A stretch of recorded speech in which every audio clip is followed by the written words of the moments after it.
A transgender woman is calling out a Calgary clothing store, saying it discriminated against her. The woman alleges she was denied service after asking to try on items at the woman's clothing shop. And now she hopes others won't have to go through the same thing. Here's Tyson Fedor. There's one company in business from Calgary that you should not support and boycott, if anything.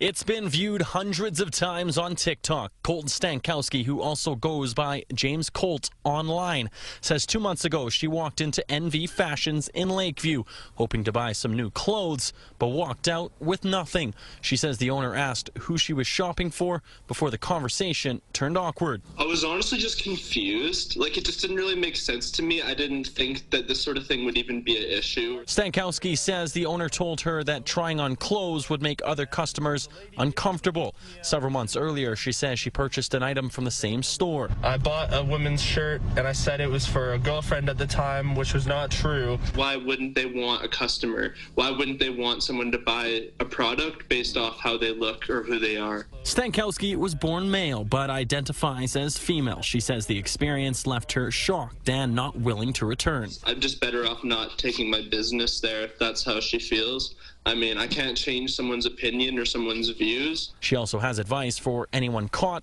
in a similar situation. Don't let things like this hold you back or stop you from trying to go out there. And Tyson joining us from NV Fashions tonight. And Tyson, you have spoken with the owner?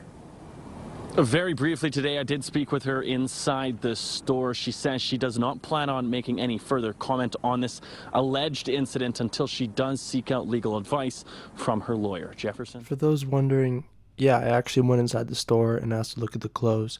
And yes, it actually was just us alone in the store, the owner and I, who actually ended up apologizing to me via email to save her business and reputation after speaking with the lawyer. So, was I expecting to eventually come out? Yeah, absolutely. But was I expecting to come out this way, like on the local news? Absolutely not. My name is Chloe Stankowski. Some people know me as Colton Stankowski or as James Colt from my music, and I'm a transgender woman born and raised in Calgary, Alberta, Canada. I've been doing music most of my life. My mom was a music teacher. My dad played guitar and sang in the choir. Around 16 is when I realized I wanted to do it for real. And then at 21, I started getting a lot of streams, I started touring, but I was still closeted. I really just wanted to make a difference with my music, and my art, and just make a change in the world positively. And I think I'd been helping people with topics such as anxiety, depression, and suicide. But expressing my gender identity is the most empowering thing. Coming out in general, I don't think is easy for anyone. However, having the news be the first place to out me was wild. The outlets interviewed me, they asked me a bunch of questions, but when they got to my pronouns and how I identified, I wasn't gonna lie, I had to come out sooner or later. I remember I had a video in 2019 on World Star Hip Hop, and there was a lot of comments calling me gay, hating on my hair, my look, and from that point on, part of me found purpose and wanting to help be a part of helping break the stigma of homophobia and transphobia in the music world and the hip-hop world. Looking back now, there was a lot of signs my whole life. I just didn't always put the pieces together till more recently, I guess. Before I was born, my family was expecting a girl. Surprisingly to them, a boy popped out, and that was me. Later on, when I heard that story, I just couldn't get it out of my head. It resonated so deeply. I was like, wow, I wish that was true. I wish that happened. Wish I was a girl.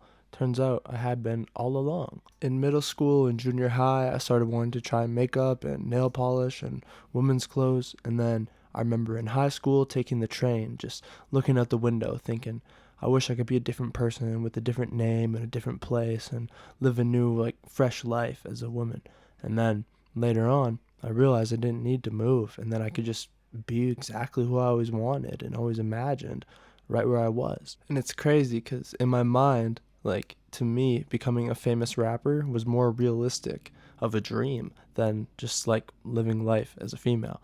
And then I realized I could just live out both dreams and that anything I wanted was really possible. Most of my life, I lacked my own sense of style and fashion. I mostly just wore hand-me-downs or whatever was just kind of cool or popular or whatever just to fit in, And then when I started expressing and understanding my gender identity more, I actually developed my own look and my own style and my own taste, and I started doing just whatever really made me happy and brought me enjoyment. And I think at the end of the day, like, that's the key to life, is just doing what's for you, what makes you happy. Anyways, if you made it this far, thank you so much for listening. I hope you enjoyed me sharing a bit of my story. I really want to talk more about this, so hopefully y'all enjoyed this and want to know more and hear more about me. And yeah, just like leave some comments with questions or suggestions of what I should address or discuss next. It could be about my transition or about my music, whatever. Just let me know. Anyways, that's about it for today. Thanks for watching. Much love. Bye.